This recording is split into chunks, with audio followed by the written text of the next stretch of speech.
Konnichiwa. Саламатсыңарбы? Бүгүн японча онлайн курсунун экинчи сабагы. Бүгүнкү өтө турган тамгаларыбыз какикүгеко тамгалары.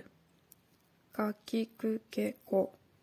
Биз аюу тамгаларын мурдагы сабакта өткөнбүз. Айта кетчү нерсе, бул экинчи рядда к тамгасына эле биринчи сабакта өткөн а, и, у, о тамгалары кошулуп кетет. Мисалы, к, ки, ку, ке, ко. Биринчи тамга к тамгасы. К тамгасы биринчи ошол коричневый түстө берилген сызык, анан фиолетовый түскө берилген сызык жана жашыл түстө берилген сызык жазылат. 3 баскычтан турат жана бул жазылышын тереңирээк карай турган болсок 1, 2, 3 ушинтип жазылат. 1, 2, 3, 1, 2, 3, 1, 2, 3, 1, хане деп коет бул жана 2, 3. К тамгасы катышкан сөздөрдөн бизде каса сөзү бар. Бул кол чатыр дегенди түшүндүрөт. Као бул бет дегенди түшүндүрөт. Бунка бул маданият. Окасан бул апа. Жикан бул убакыт дегенди түшүндүрөт. Какато бул согончок дегенди түшүндүрөт. Кийинки тамгабыз ки тамгасы. Ки тамгасы жазылыш боюнча 4 баскычтан турат. 1, 2, 3, 4. Тереңирээк карай турган болсок 1, 2, 3 бул хане, 4. Хане деген ушинтип секирген жазууну биз хане деп айтабыз. 1, 2, хане, 4. 1, 2, хане деген мынтип ушундай секирген абалда айтабыз. 4. Бул ханени кылбаса бир ката-катар эсептелинип калат. Жана ушундай баскычтан турат. Ки тамгасы колдонулган сөздөр. Ки деген негизи бул дарак дегенди түшүндүрөт. Кё деген бул бүгүн дегенди түшүндүрөт. Кино бул кече. Эки станция. Генки бул бирөө кандайсың деп сураганда жакшымын деп жооп берерде генки дес деп өзүнүн абалын айтканда бул генки колдонулат. Киноко деген бул козгарын дегенди түшүндүрөт. Кийинки тамгасы ку тамгасы бул эң оңой тамганын катарына кирет. Себеби бир гана баскычтан турат.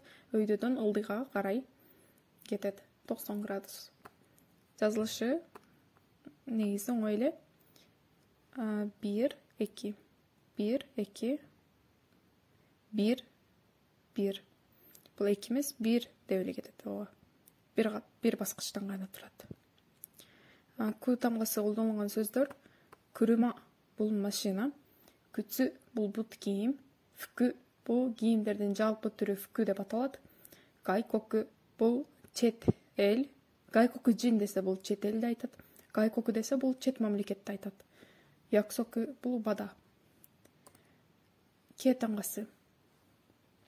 Ке тамгасы 3 баскычтан турат. 1, 2, 3. Жазылышы бул дагы көп кыйын эмес. Ханеден турат. 1, 2, 3. Бул харай үчүнчүсү.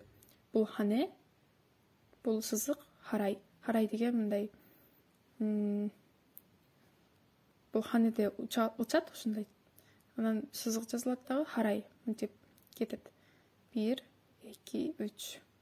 1, 2, 3. Харай деген бул ичине ийилген сыяктуу сызык деген сөз.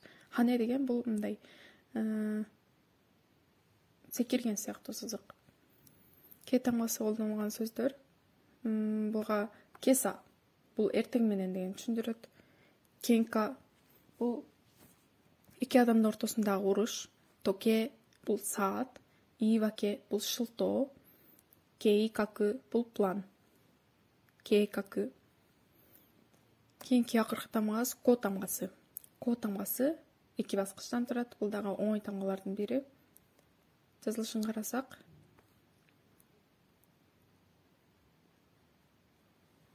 1, 2. Бул дагы хане. 1, 2.